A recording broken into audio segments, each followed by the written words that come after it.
Pernah tak anda tengok sebilah keris dan terfikir, ini cuma senjata ke? Atau ada benda lain yang tersembunyi di sebaliknya? Jom kita bongkar dunia bilah-bilah tradisional Melayu ni. Sebabnya, setiap lengkung, setiap corak pada bilah tu sebenarnya menceritakan satu kisah yang jauh lebih besar daripada apa yang kita nampak dengan mata kasar.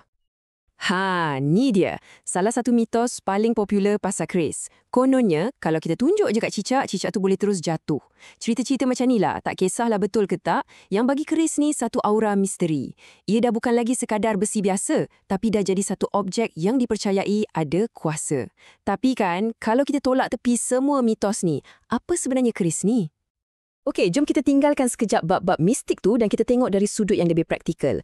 Apa sebenarnya yang buat keris ni satu senjata yang unik dan sangat efektif?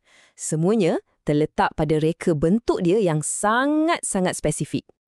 Okey, benda pertama yang kita kena faham, keris ni bukan macam parang atau golok yang kita guna untuk tebang pokok atau potong rumput. Tak. Ia dicipta khas untuk satu tujuan je, iaitu pertempuran. Ia senjata peribadi yang orang dulu selit kat pinggang, sentiasa siap sedia bila-bila masa. Kalau nak nampak beza dia dengan lebih jelas, cuba kita bandingkan keris dengan sundang. Keris dengan hujung yang tajam dan bilah beralun tu, fungsi utama dia adalah untuk menikam dan mengiris. Tapi sundang pula yang nampak macam keris saiz XXL ni, ia lebih macam pedang. Gunanya untuk menebas dan menetak. Nampak? Rupa lebih kurang sama, tapi fungsi jauh berbeza. Jom kita tengok bahagian-bahagian dia pula. Lok tu, kita semua tahulah alunan kat bilah tu. Tapi yang lagi menarik, cuba tengok bahagian pelindung kat pangkal bilah tu. Ada nama-nama unik, macam belalai gajah dan ekor cicak. Ini semua bukan sekadar hiasan tau. Reka bentuk ni sebenarnya ada fungsi penting.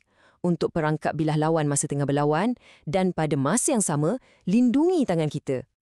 Hulu atau pemegang dia pun bukan biasa-biasa. Reka bentuknya, kalau anda perasan, macam genggaman pistol sikit.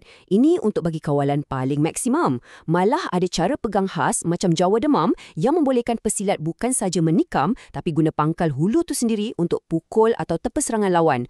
Jadi hulunya pun satu senjata.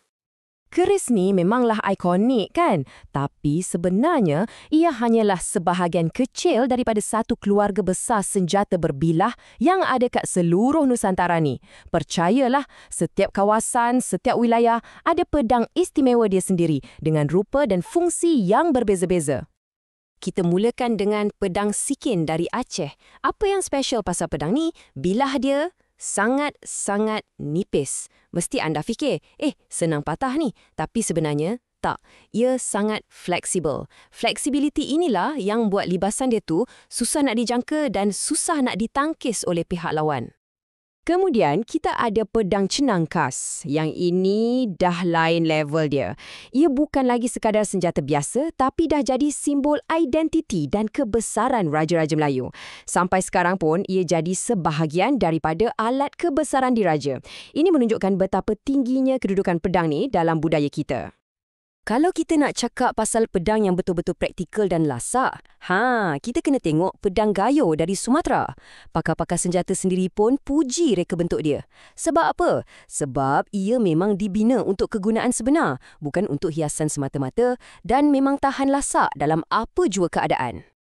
Dan kita tak boleh lupa, dari Borneo, kita ada mandau yang sangat digerungi. Ini bukan setakat senjata fizikal. Hiasan tembaga kat bilah tu, orang dulu percaya ia ada kuasa mistik untuk lemahkan semangat musuh.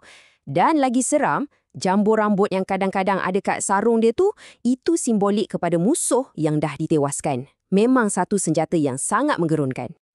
Okey, kita dah banyak cakap pasal bilah sebagai senjata. Sekarang, jom kita tengok dari sudut yang berbeza pula. Sebabnya, senjata-senjata ni bukan cuma alat untuk berperang.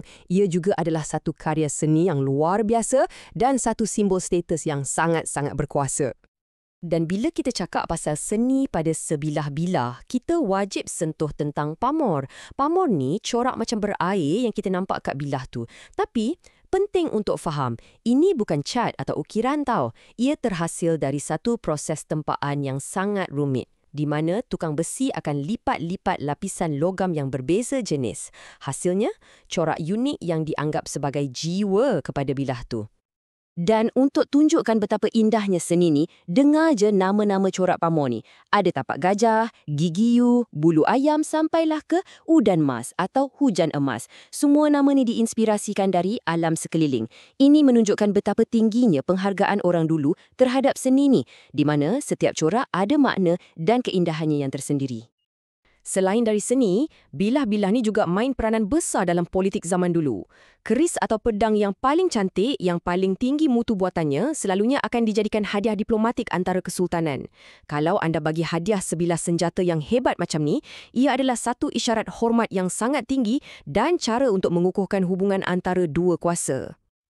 Jadi, bila kita dah tengok semua ni, dari mitos, ke fungsi, ke seni, sampailah ke politik, macam mana sebenarnya kita patut faham warisan bilah-bilah Nusantara ni secara keseluruhannya? Perjalanan dia memang luar biasa kan? Mula-mula, ia cuma satu objek yang penuh dengan cerita mitos. Lepas tu, ia jadi senjata tempur yang direka dengan begitu teliti.